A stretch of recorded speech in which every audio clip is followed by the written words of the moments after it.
magnetic north.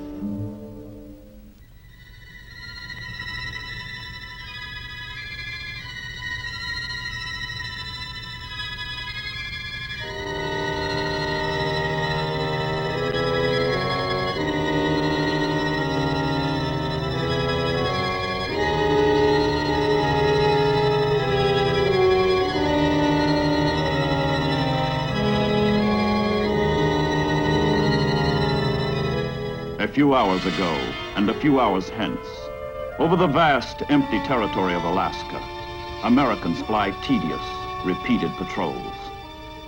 War has come to the wilderness, waste, void of the ultimate north.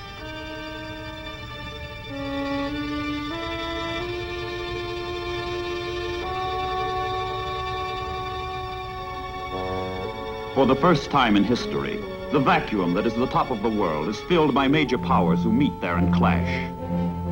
As the Earth shrinks in circumference, so do the routes that link allies together. So do the avenues along which enemies attack. The links must be kept clear, the avenues defended.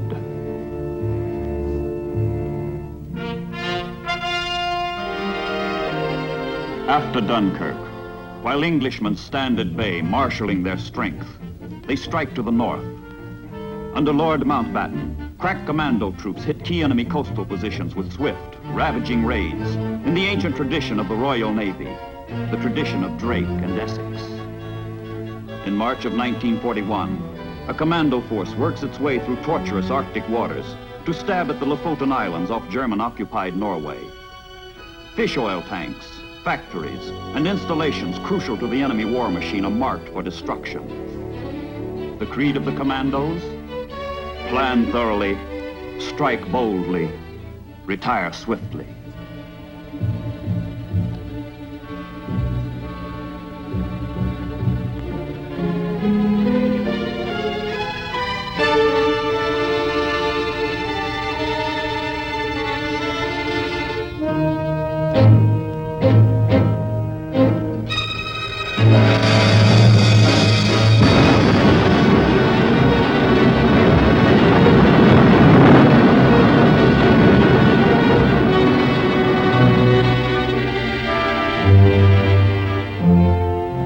Back to England with the commandos goes a mixed bag.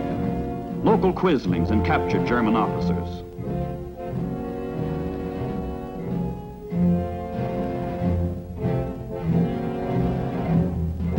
And 350 Norwegian patriots dedicated to democracy's cause, the liberation of their country. Target, Spitsbergen. Ocean, the Arctic. Date, August 1941. Spitsbergen's rich coal deposits and key weather stations are important to the Germans. They must be destroyed.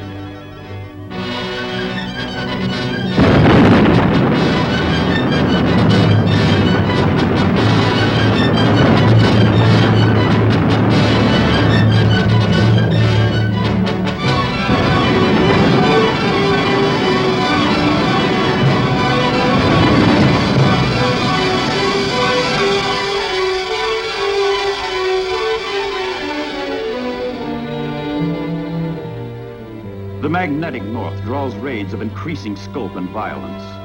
A powerful commando force strikes at Norway's Vogso Island in December 1941 to weaken the enemy hold and reduce his power over the sea lanes of the Arctic, which connect England and the United States with Soviet Russia, now an ally.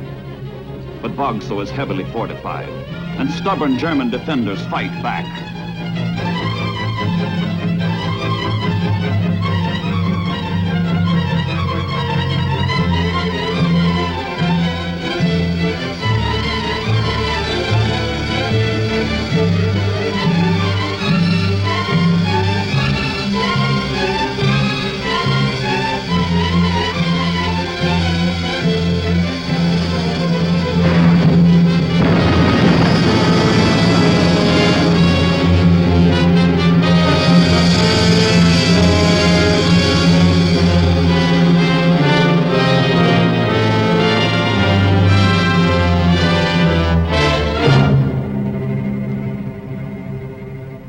raid is over.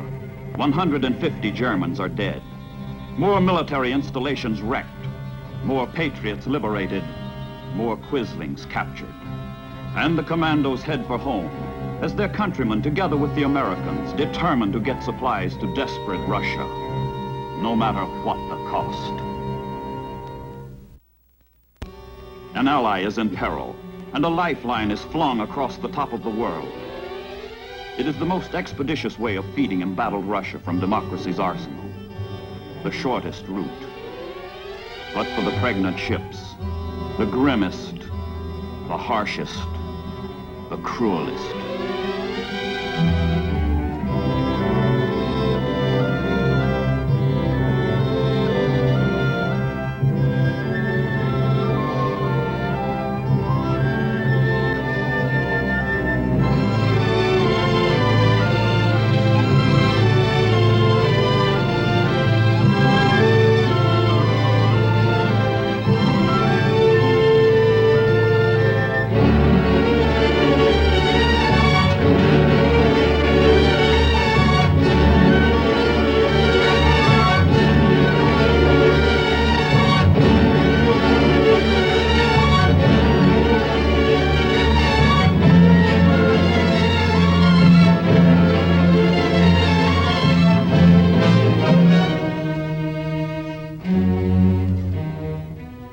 German air bases in Norway and Finland, detailed reports on convoy movements come in from long-range reconnaissance planes. The Nazis have a magnificently effective plan to change the color of the Arctic from white to red.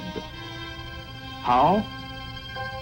Slaughter, slaughter, slaughter.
Smokescreen, a device to hide the convoy and confuse the attack. Any and all means of defense must be taken against the terror about to strike. High-level bombers and low-level bombers, torpedo planes and strafing planes, submarines, the entire holocaust of Nazi fury.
The attack goes on, relentless, unbroken. But while the convoy reels under the slugging, more death is on the way. The German surface fleet lurks in hidden Norwegian fjords, waiting to smother any surviving Allied ships. The mightiest warships in the German Navy, von Tirpitz, Scharnhorst, Scheer, Prinz Eugen, Lutzow, are poised to thwart the Allied lifelines. Too wary to be brought to open battle, the ships sortie only for sudden strikes. But when they do, the Royal Air Force catches them and smashes the Germans as the Germans smash the convoys.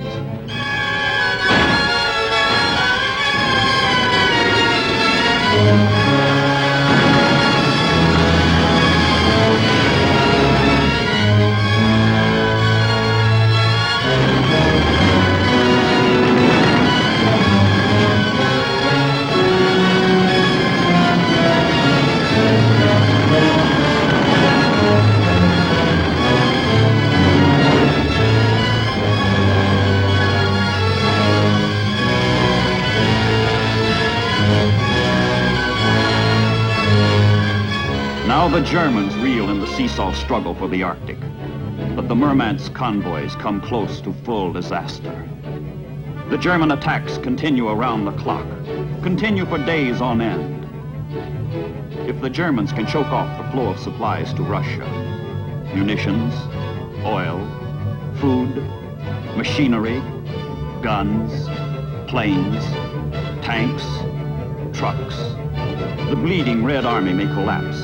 The entire Allied cause may face defeat. The battle is in balance, and Goering's Luftwaffe spares nothing to tip the scales.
In some convoys, only one half of the ships survive.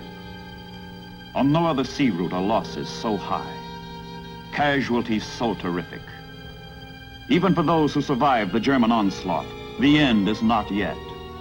Another ordeal, as fierce as enemy action, scourges the ships and men of the Murmansk run. The name of the ordeal, weather.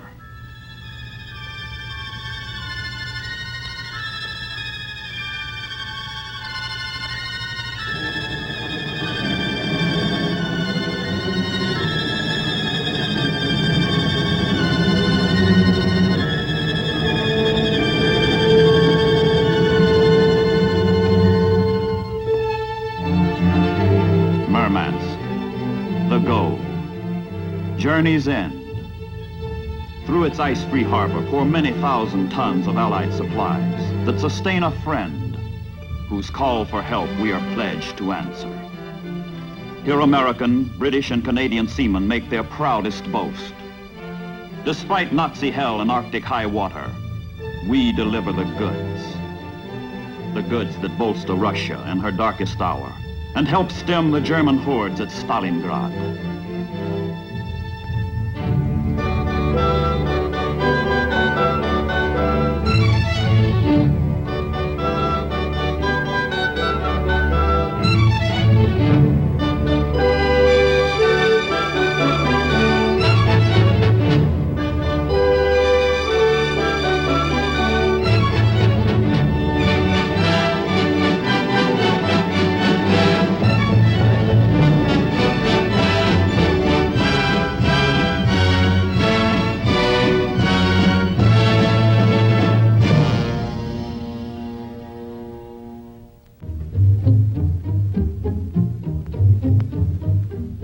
vulnerable Murmansk.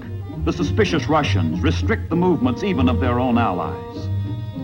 But sometimes surviving Allied sailors meet Russian seamen as friends, as comrades in arms.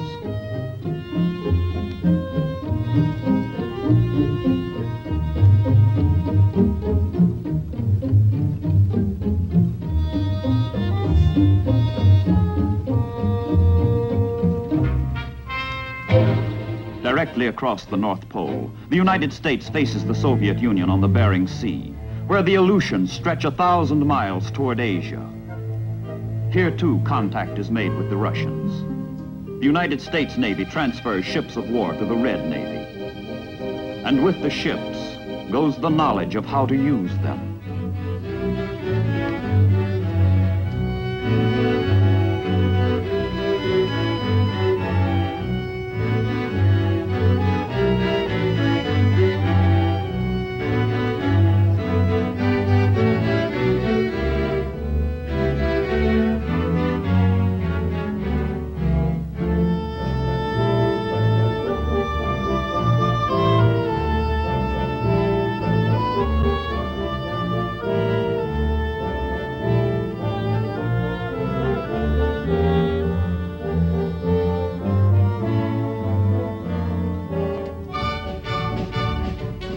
Speeches, ceremony, full dress formality attend the transfer of the warships from one flag to the other. The stars and stripes give way to the hammer and sickle. But the rising sun also flies in these waters, and the Japanese prepare to plant it here permanently.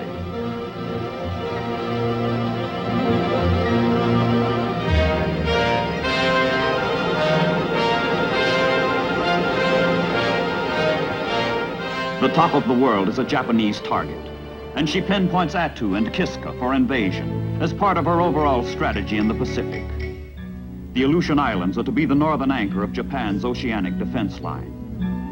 While the Imperial Japanese Navy hits tropical Midway, a mobile force splits off from the main body of the fleet and plunges into the Arctic.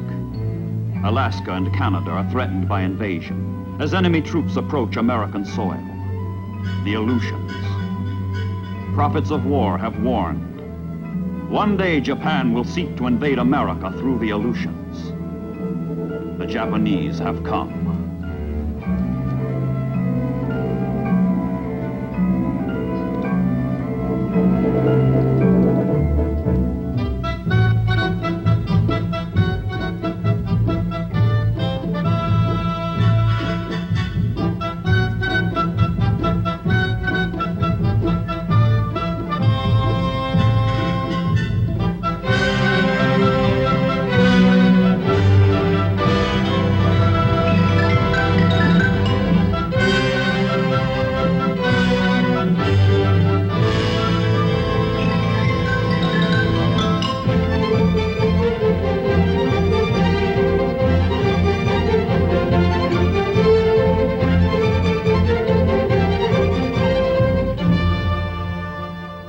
June 1942.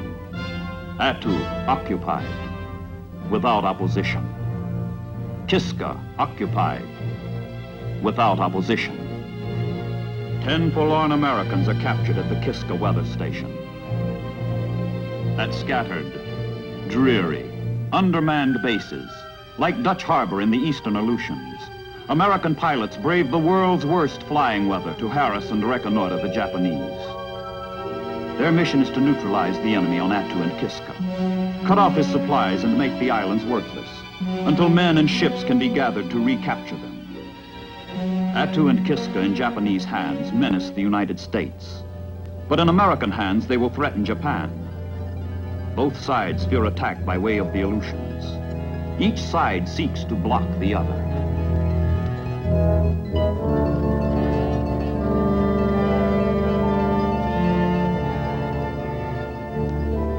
May 1943, the stubborn stalemate breaks. From Cold Harbor in Alaska, an assault force of 29 warships and transports set sail for Attu. It is America's third amphibious strike of the war. North Africa succeeded. The Guadalcanal landing was a success. But now the ships grope their way through navigational hazards unmatched in all the seven seas. Treacherous currents, uncharted rocks, continual fog, raging storms.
The plan calls for a landing on the island's south coast.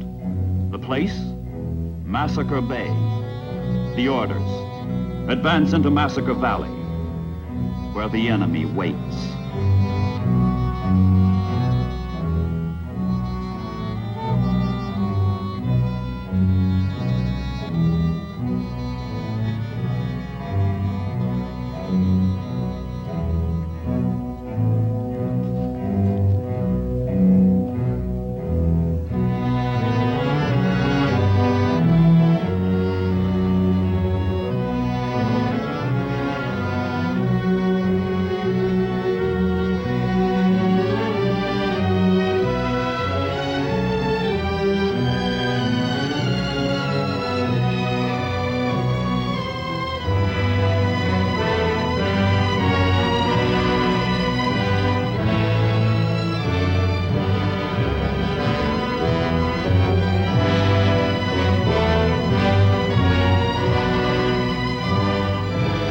Soldiers of the 7th Division, trained for desert fighting, find themselves at war in a freezing hell where an invisible enemy defends himself with suicidal courage. The Japanese, dug deep in ridges, hidden in ravines, contest every yard, every foot. The fight is slow and costly. Massacre Valley lives up to its name. 2,300 Japanese die. 600 Americans die. But Attu is American again, and the Japanese evacuate Kiska. They will never return. Victory over the northern enemy is a desolate victory. The Arctic becomes a theater of military frustration. Nothing more happens to affect the outcome of World War II. Up where the willow whips with bone-piercing chill, and the skies are eternally gray.